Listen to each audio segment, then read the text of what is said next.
Assalamualaikum warahmatullahi wabarakatuh. Jumpa kembali dengan saya Retna Prasilirum. Kali ini kita akan belajar tentang relasi dan fungsi. Ini merupakan materi kelas 8 semester 1 ya, dan merupakan bab yang ketiga setelah pola bilangan dan koordinat kartesius. Masih tetap di channel Belajar Matematika itu Menyenangkan dan pastinya bermanfaat. Jadi tetap semangat belajar dari rumah. Oke, di bab 3 ini kita belajar tentang relasi dan fungsi. Di sini di buku siswa elektronik halaman 71 tampak bahwa ada sekelompok siswa yang sedang belajar. Ada keterkaitan antara siswa dengan kursi yang mereka duduki. Di sini setiap siswa menduduki satu kursi. Tidak ada satu kursi yang diduduki oleh dua siswa atau satu siswa menduduki dua kursi. Ya, nggak ada di sini ya. Nah, keterkaitan ini termasuk relasi atau fungsi kan? Nah, dalam pembelajaran kali ini, nanti kalian akan bisa membedakan apa itu relasi, apa itu fungsi, kemudian bagaimana sih kriterianya relasi, bagaimana ciri-cirinya fungsi. Baik, kata kunci di materi ini adalah ada himpunan, relasi, diagram panah, tabel, fungsi, grafik, himpunan pasangan berurutan, dan korespondensi satu-satu. Itu kata kuncinya ya. Kemudian kompetensi dasar yang diharapkan setelah pembelajaran ini, kalian bisa mendeskripsikan dan menyatakan relasi dan fungsi dengan menggunakan berbagai representasi, baik itu dengan kata-kata, tabel, grafik, diagram, dan persamaan, serta menyelesaikan masalah yang berkaitan di dalamnya. Nah, ini pengalaman belajar yang nanti kalian akan lakukan ya. Peta konsepnya adalah relasi dan fungsi. Ini kita bahas dulu tentang relasi. Yang kedua fungsi. Kalau dari fungsi nanti kita pitati lagi mana yang termasuk korespondensi satu-satu. Nah, relasi dan fungsi ini nanti mengarah kepada penyelesaian masalah. Nah, representasinya nanti bisa dalam bentuk diagram panah, diagram kartesius, dan pasangan berurutan ya. Dan nanti selain ini, selain dalam bentuk grafik ini, bisa juga nanti representasinya dalam bentuk tabel dan persamaan. Nah, ini adalah tokoh matematikawan yang berjasa di dalam perkembangan relasi dan fungsi. Namanya adalah Galileo, ya, Galileo Galilei. Ini hidup di masa 1564 sampai dengan 1642. Beliau ini sangat berjasa dalam perkembangan ilmu himpunan, ya. Beliau berhasil mengangkat konsep pemetaan antar himpunan. Kemudian tahun 1638 beliau itu mempelajari masalah tentang dua lingkaran konsentris. Jadi titik pusatnya sama, cuma jari-jarinya yang satu dua kali lebih besar. Nah, kalau menurut kita mungkin yang lingkaran besar itu pasti banyak titiknya itu dua kali lipat. Tapi ternyata beliau secara data bisa menyampaikan bahwa ada korespondensi satu-satu ya antara lingkaran yang kecil ataupun yang besar. Jadi beliau mampu membuat pemetaan atau fungsi yang menunjukkan bahwa banyaknya titik pada kedua lingkaran itu sama, gitu ya. Oke, ini Galileo. Kemudian hikmah yang bisa kita pelajari dari beliau adalah pertama, kita harus jeli melakukan pengamatan terhadap fenomena yang ada di sekitar kita. Itu wajib ya, supaya nanti kita bisa membaca alam ini dan kita bisa belajar juga dari alam. Yang kedua, setidaknya kita bukan orang yang hanya berdiam diri saja atau menerima apa adanya. Setidaknya kita boleh belajar untuk berpikir kritis, mengapa hal ini terjadi, mengapa begini, mengapa begitu, dan bagaimana kok bisa seperti ini, dan apa yang bisa kita lakukan kok terjadi seperti ini. Jadi kita lebih berpikir analitis ya terhadap sebuah kejadian yang ada di sekitar kita. Yang ketiga, kita itu harus teguh pada pendirian kita. Yakin kalau itu memang benar, dan kita kalau bisa tetap terbuka dengan segala kritik dan saran. Tentunya demi kebaikan dan juga hasil dari apa yang kita simpulkan. Kemudian, sebagai orang yang berkarakter dan juga berbudi pekerti luhur, ketika kita mempunyai sebuah kelebihan, kemudian kita mampu menganalisis itu menjadi sebuah paparan, tentunya kita harus bisa mengomunikasikan ide kita sehingga dengan data-data yang lengkap, sehingga nanti hasilnya itu nanti tak terbantahkan, karena apapun yang kita sampaikan adalah by data, dengan data, tidak hanya rekayasa ataupun hanya omongan semata yang tidak bisa dibuktikan secara ilmiah gitu ya. setidaknya kita lebih bijak dalam menyampaikan sesuatu. Tentunya sopan santun dan harus meyakinkan orang lain. Karena memang benar yang kita sampaikan. Oke anak-anak, itu yang bisa ketika kita belajar tentang relasi dan fungsi ya. Kemudian kita akan memahami relasi. Sebelum kita memahami relasi, mari kita amati silsilah keluarga berikut. Ini ada Bapak Maduri dan Ibu Marhawi. Beliau memiliki 4 orang anak ya. Adim, Sulastri, Adim itu menikah dengan Sulastri. Kemudian ini anaknya Mai menikah dengan Idris. Halim menikah dengan Iririn. Thohir menikah dengan Fatimah. Nah, mereka mempunyai anak ya. Adim Sulastri mempunyai anak namanya Wafi. Kemudian Idris dan Mai itu mempunyai anak 3 yaitu Faisal, Alu, dan Rizki. Halim dan Ririn itu menikah kemudian mempunyai anak Alvin dan Najwa. Sedangkan Thohir dan Fatimah, anak keempat dari Pak Maduri Marhawi, itu menikah dan mempunyai anak yang bernama Suci ya. Oke. Perhatikan silsilah tersebut menunjukkan bahwa hubungan antara mempunyai anak. 4 anak Pak Maduri tadi sudah dijelaskan, ada Sulastri, Idris, Halim, dan Thohir. Itu adalah anaknya Pak Maduri dan Ibu Marhawi ya. Jika anak-anak Pak Maduri dan Bu Marhawi itu dikelompokkan menjadi satu dalam himpunan A, maka anggota A adalah Sulastri, Idris, Halim, dan Thohir. Jadi bisa kita tuliskan seperti ini. Ini menunjukkan adalah himpunan A adalah anak dari Pak Maduri dan Ibu Marhawi. Ada 4 orang. Sedangkan cucu-cucunya ya kita bisa sebutkan ya ini Wafi, Faisal, Alu, Rizki, Alvin, Najwa, dan Suci. Kalau dinyatakan dengan himpunan seperti ini. Ini adalah B, himpunan cucu dari Pak Maduri dan Bu Marhawi. Nah, hubungan anggota himpunan B ke himpunan anggota A memiliki hubungan keluarga atau relasi. Anak dari, jadi relasinya adalah anak dari. Jadi bisa disampaikan bahwa Wafi, Faisal, Alu ini adalah anak dari. Wafi anak dari Sulastri dan seterusnya. Kalau dari B ke tadi Pak Maduri itu cucu dari relasinya ya. Itu jadi hubungan, relasi itu adalah hubungan. Oke. Kemudian coba kita lihat lagi di sini. Ini ada kelompok siswa tadi ya. Jadi ada hubungannya antara kursi yang ditempati dengan siswa. Nah, kemudian ada juga di masalah 32 ini tentang rumah makan Pak As'ari. Pak As'ari ini menjual berbagai masakan yaitu soto, rujak cingur, rawon, bakso, nasi goreng, sate. Wah, jadi lapar ini jadinya ya. Oke, ini Pak Abdur sedang berulang tahun yang ke-13. Oh, bukan Pak, ini kalau 13 tahun. Abdur sedang berulang tahun yang ke-13. Ia mengajak teman-temannya yaitu Ahmad, Rahmat, Herman, Zaini pergi ke rumah makan Pak As'ari. Menu yang disediakan ini ya ada soto dan teman-temannya tadi. Dari menu tersebut ternyata tiap anak tidak sama menunya. Abdur suka soto dan rawon. Tetapi kali ini dia memesan rawon. Ahmad itu sukanya bakso, rujak cingur, sate. Tapi dia memesannya rujak cingur. Rahmat sukanya sate dan nasi goreng. Tapi makanan yang dipesannya adalah nasi goreng. Dan yang terakhir Herman itu pesannya bakso. Walaupun dia sukanya itu bakso, soto, dan rawon. Zaini sukanya soto dan nasi goreng. Tapi dia hanya pesan soto. Nah, bentuk ini bisa kita nyatakan dengan seperti nanti ini bisa dinyatakan dengan relasi ya. Kalau begini kita belum jelas nantinya. Nah, oke, tapi dengan relasi dan fungsi insya Allah akan lebih jelas masalahnya. Kemudian masalah 3.3, Pak Azid sedang mendampingi siswanya untuk bermain basket di halaman sekolah. Di antara siswa yang mendampingi itu ada 5 siswa yang mempunyai kegemaran berolahraga yang beda-beda. Ada Abdur, Ahmad, Rahmat, Herman, dan Zaini. Abdur itu gemarnya basket. Kalau Ahmad, basket dan karate. Rahmat itu hobinya badminton dan renang. Sedangkan Herman dan Zaini mempunyai kegemaran yang sama yaitu basket dan badminton. Ayo kita amati. Diketahui himpunan A anggotanya 1, 2, 3, 4. Dan himpunan B anggotanya A, B, C. Pada tabel 3.1 ditunjukkan hubungan dari himpunan A ke himpunan B yang dinyatakan dalam bentuk diagram dan himpunan pasangan berurutan.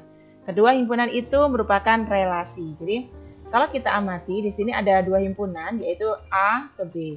A itu merupakan ada hubungan yaitu relasi antara himpunan A ke himpunan B. Jadi bisa dikatakan bahwa A ini sebagai daerah asal, ya, daerah asal atau domain. Sedangkan B ini disebut pula sebagai daerah kawan atau kodomain. Nah, jika digambarkan seperti ini. Ini daerah asalnya, relasi dari himpunan A ke B. Jadi hubungan antara himpunan A ke B ini merupakan relasi.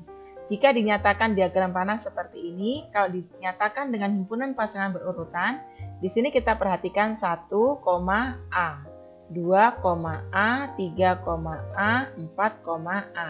Diawali dengan kurung kurawal dan ditutup dengan kurung kurawal. Kemudian antar himpunan ini kalau dinyatakan dengan pasangan berurutan dipisahkan oleh tanda koma, kemudian spasi, ya. Baik, di sini ini merupakan contoh dari relasi. Yang kedua juga demikian, ini relasi. Kalau kita cermati di sini bahwa yang domain itu selalu posisinya di depan, kemudian kodomain ini selalu posisinya di belakang, ya, dinyatakan dengan pasangan berurutan. Kemudian di sini domainnya berbeda, tapi kodomainnya sama. Kalau yang kedua ini juga relasi, domainnya sama, jadi daerah asal ini mempunyai 3 relasi di daerah kawan, tapi kodomainnya berbeda. Itu juga termasuk relasi. Yang ketiga ini juga termasuk relasi, jadi ada yang kosong, ada yang mempunyai hubungan, tetap disebut relasi. Begitu seterusnya, ya. Ini merupakan contoh dari relasi. Nah, untuk yang nomor 8 ini domain, ini kodomain, tidak ada relasi satupun, sehingga pasangan berurutannya adalah himpunan kosong, ya. Jadi relasinya tidak ada. Oke. Kemudian sedikit informasi. Ini menanya dulu, ya. Kita menanya mengapa semua contoh pada tabel 3.1 dikatakan relasi. Jadi dalam relasi itu pokoknya ada hubungan. Jadi bisa secara umum bisa diartikan dengan hubungan, ya. Jadi tidak ada aturan khusus kalau pada relasi. Boleh domain ataupun kodomain itu mempunyai kawan ataupun tidak, ya, atau tidak mempunyai relasi pun tetap termasuk, itu adalah tidak ada kriteria khusus dalam relasi, ya. Kemudian apakah ada contoh yang bukan relasi? Ada. Nah, contohnya kita bisa perhatikan ini di informasi ini. Nah, ini adalah data pelajaran yang disukai siswa kelas 8. Ini, ya, dinyatakan dengan tabel. Ini himpunan A-nya ini adalah domainnya, ini adalah kodomainnya, ya. Jika ada yang sama, kodomain cukup disebutkan 1 kali saja. Jadi himpunan A anggotanya Abdul, Budi, Chandra, Dini, Elok. Sedangkan yang B, kodomain adalah matematika, IPA, IPS, bahasa Inggris, kesenian, keterampilan, olahraga. Tidak ada anggotanya yang sama. Seandainya ada yang sama, cukup disebutkan 1 kali. Itu aturan dalam penulisan anggota himpunan, ya. Relasinya adalah pelajaran yang disukai. Jadi jika dinyatakan dengan diagram panah seperti ini. Sehingga Budi itu suka IPA, IPS, dan kesenian. Elok suka keterampilan, IPA, dan matematika, dan seterusnya. Diagram kartesius seperti ini. Jadi Abdul itu menyukai matematika, IPA. Chandra menyukai keterampilan dan olahraga. Selanjutnya, kalau dinyatakan dengan pasangan berurutan, Abdul menyukai matematika, Abdul menyukai IPA, Budi menyukai IPA, dan seterusnya. Ayo kita menalar, jika kita perhatikan tabel 3.1 nyatakan relasi dari himpunan A ke himpunan B dalam bentuk diagram kartesius. Oke, itu nanti bisa, ya. Nah, sekarang yang perlu kita perhatikan. Kemudian kita akan bandingkan 8 contoh relasi tersebut, ya. Contoh relasi yang ini adalah relasi, yang ini bukan. Kalau kita cermati, jika relasi itu domainnya adalah 1, 2, 3, 4, kodomainnya adalah A, ya. A. Sedangkan yang ini relasinya adalah domainnya 1 sama kodomainnya beda. Tapi kalau di sini bukan relasi, itu antara domain dan kodomainnya sama. Ini tidak boleh seperti ini, ya. Ini yang membuat dia bukan relasi. Nah, seperti ini bukan relasi, atau terbalik. Terbalik juga bukan relasi, karena dari asalnya adalah tadi domainnya adalah 1, 2, 3. Jadi penulisannya 1, 2, 3, 4 tadi, ya. Nah, ini ada 5, berarti dia bukan termasuk relasi, karena domainnya cuma sampai 4 tadi. Ya, ini juga begitu, bukan relasi karena sama. Nah, domain dia berteman dengan dirinya sendiri, itu tidak boleh. Ini juga gitu, kodomain melakukan berteman dengan dirinya sendiri juga tidak boleh. Jadi harus pasangan antara domain dan kodomain. Seandainya tidak ada pun tidak apa-apa, tapi tetap antara domain dan kodomain. Seperti ini. Ini tidak ada daerah hasil, tapi tetap dia merupakan relasi ya. Jadi seperti ini saya sebutkan lagi. Jadi ada beberapa istilah. Yang pertama adalah domain. Jadi domainnya, sebentar untuk membedakan ya. Nah seperti ini. Ini berarti domainnya adalah 1, 2, 3, 4. Kalau ada 5 berarti dia bukan relasi karena di luar dari domain. Kemudian kodomain atau daerah kawan itu A, B, C. Sedangkan yang ketiga, istilah yang ketiga adalah daerah hasil atau ring. Ini berarti yang ada hubungannya saja, yaitu berarti ringnya adalah B. Jadi ring merupakan himpunan bagian dari kodomain. Selanjutnya, oke, ini tadi sudah. Ini tadi sudah bisa membedakan ya. Coba kita pusatkan perhatian kita pada 4 hal berikut. Yang pertama, apakah anggota himpunan A selalu dipasangkan dengan anggota himpunan B? Apakah selalu? Iya, tidak selalu. Buktinya ini ada, kan tadi A anggotanya 1, 2, 3, 4. Buktinya ada anggota A yang tidak dipasangkan dengan anggota B, yaitu 3 dan 4 untuk nomor 3 ini ya. Jadi tidak selalu. Perhatikan contoh relasi nomor 8. Mengapa nomor 8 termasuk contoh relasi? Jelaskan. Ya, ini termasuk contoh relasi karena domain dan kodomainnya sudah jelas, tapi tidak ada ringnya, tidak ada daerah hasilnya. Tetap merupakan relasi. Perhatikan contoh bukan relasi. Mengapa semua contoh tersebut bukan termasuk relasi? Tadi sudah saya jelaskan ya.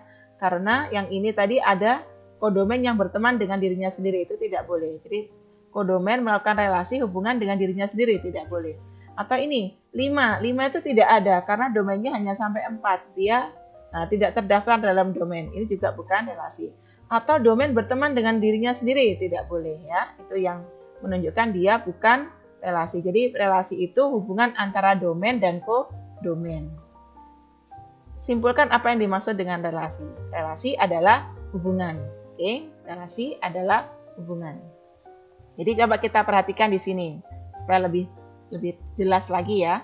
Ini adalah diagram panah dari himpunan A ke himpunan B. Yang satu ini, yang pertama ini, apakah ini relasi? Iya, ini bukan relasi. Kenapa? Karena ada yang di luar ini. Nah, dan ini bahkan anggota melakukan hubungan dengan yang di luar. Ini bukan relasi. Yang ini apakah relasi? Ya, mesti tidak ada ringnya, tapi ini merupakan relasi. Yang ketiga ini apakah juga relasi? Tidak ya, ini tidak karena ada anggota yang di luar dari domain dan kodomain. Oke, kemudian ayo kita berbagi, bisa ditukarkan jawabannya ya, dan kita akan coba menyelesaikan masalah ini.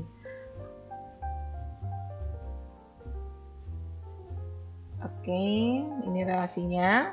Nah, untuk lebih jelasnya, kita bisa perhatikan ini. Oh ya, untuk PR-nya, untuk latihan kalian adalah silakan kalian kerjakan soal nomor 1. Relasi yang dapat dibuat dari himpunan A ke himpunan B adalah, nah seperti ini ya. Nah ini, nanti biar lebih jelas. Kemudian nomor 3, 1, 3. Ya, nomor 1 dan 3. Nomor 2 soal saja PR-nya. Oke, saya tandai dulu PR-nya. Adalah nomor 1 dan nomor 3. Nah, 1 dan 3 saja PR-nya. Oke, sekarang supaya lebih paham lagi, saya akan jelaskan berikutnya ya. Baik, jadi kalau kita simpulkan, relasi itu secara sederhana artinya adalah hubungan. Hubungan antara yaitu domain, daerah asal, dengan kodomain, yaitu daerah kawan. Ya. Hubungan domain dan kodomain ini nanti akan menghasilkan ring atau daerah hasil. Sebagai contoh, saya punya himpunan A 1, 2, 3, 4, kemudian B anggotanya A, B, C, maka relasi dari A ke B dapat dinyatakan dengan, nah itu misalnya pertanyaan begitu ya, maka A, karena dari A ke B, maka A ini disebut sebagai domainnya, kemudian himpunan B ini merupakan kodomain, ya. Jadi A ke B, dari relasi dari A ke B, dari A berarti A-nya domain, B-nya adalah kodomain. Nah, Relasi dari A ke B itu sebenarnya dapat dinyatakan dengan beberapa cara. Jadi dapat direpresentasikan dengan beberapa cara. Yang pertama dengan tabel, kedua dengan grafik, dan yang ketiga dengan persamaan. Dengan grafik itu juga banyak pilihan. Ada diagram panah, ada dinyatakan dengan diagram kartesius, dan himpunan pasangan berurutan.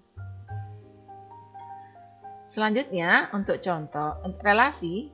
Ini sebagai contoh ya, Ani anak dari Pak Amir, Tina anak dari Pak Kamal, Cici anak dari Pak Rino, Dina anak dari Pak Amir, dan Evita anak dari Pak Kamal. Jadi kalau kita perhatikan di sini, ada dua himpunan, yaitu himpunan nama anak, yaitu Ani, Tina, Cici, Dina, dan Evita, kita beri nama A, dan himpunan ayah atau bapaknya, yaitu Amir, Kamal, dan Reno. Itu kita beri nama himpunan B. Hubungan atau relasi yang pas antara himpunan A dari himpunan A ke B adalah anak dari. Ya. Dan seandainya dinyatakan dengan tabel seperti ini. Jadi Ani anaknya Pak Amir, Tina anaknya Pak Kamal, Cici anaknya Pak Rino, Dina anaknya Pak Amir, dan Evita anaknya Pak Kamal. Relasi yang cocok adalah anak dari. Ya, dari A ke B. Kemudian kalau misalnya soal ini dinyatakan dalam diagram panah, himpunan pasangan berurutan, dan diagram kartesius ya. Kalau dinyatakan dengan diagram panah seperti ini. Jadi ini himpunan anak, dan yang biru ini adalah himpunan bapak. Anaknya ada Ani, Tina, Cici, Dina, Evita. Kemudian bapaknya ada Amir, Kamal, dan Reno. Ini bukan Ani tapi Reno. Kita ganti langsung saja. Reno. Oke. Selanjutnya, ya.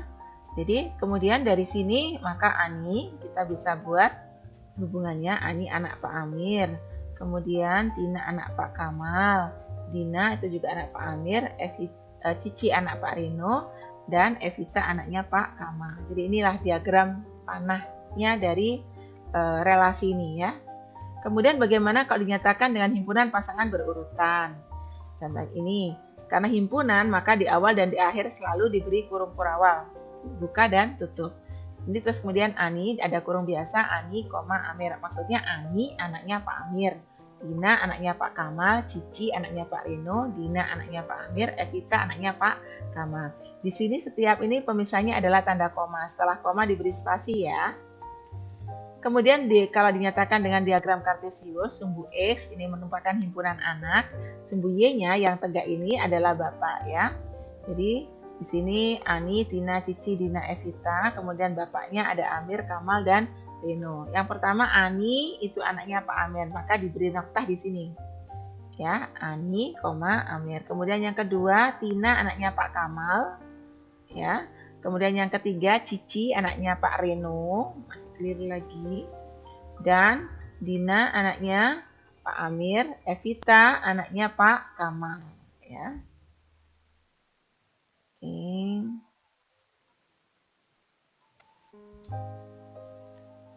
Ini anaknya Pak Reno ya. Selanjutnya kalau dinyatakan dengan contoh yang kedua ya. Ada himpunan K, anggotanya 9, 10, 11, 12, 13, 14. Himpunan L, anggotanya 2, 3, 4, 5, 6, 7, 8. Tunjukkan relasi dari K ke L. Dari K ke L dengan aturan kelipatan dari. Dalam bentuk diagram panah, himpunan pasangan berurutan, dan grafik. Maka kalau dinyatakan dengan diagram panah, ini K, ini L, relasinya adalah kelipatan dari. Maka 9 itu kelipatan 3. Kemudian 10 kelipatan 2, 10 juga kelipatan 5 ya. 11 karena prima tidak ada, 12 ini kelipatan 2, 12 kelipatan 3, kelipatan 4, dan kelipatan 6. 13 prima, 14 kelipatan 2, 14 juga kelipatan 7. Ini kalau dinyatakan dengan diagram panah ya.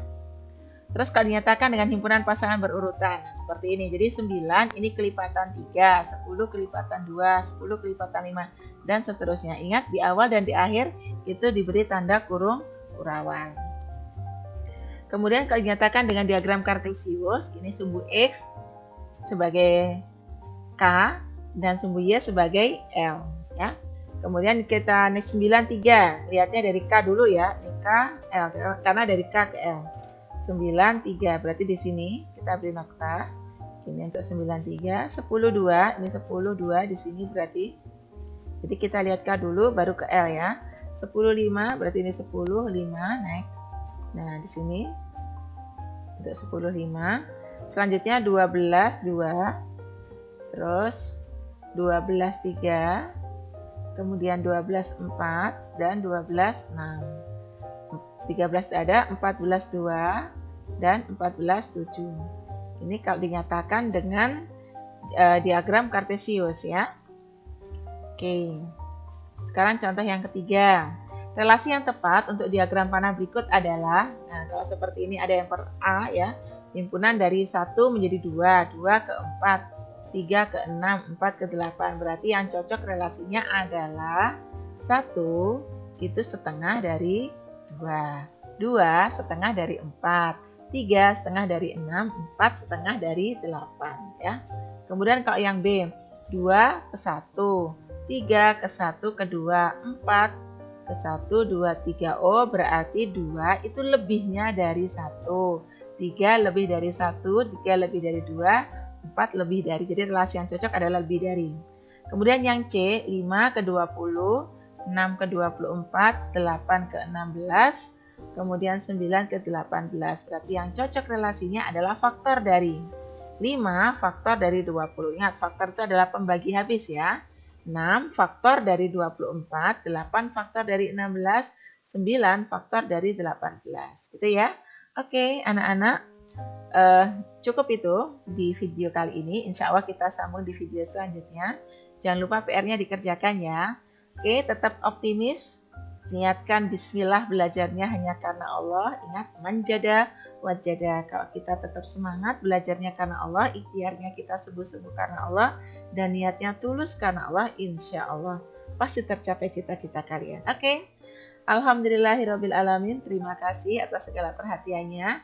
Ingat, jangan lupa untuk like, komen, share, dan subscribe ya, supaya saya lebih semangat untuk menciptakan atau membuat video-video pembelajaran yang semoga memberikan manfaat untuk kita semuanya ya. Wassalamualaikum warahmatullahi wabarakatuh.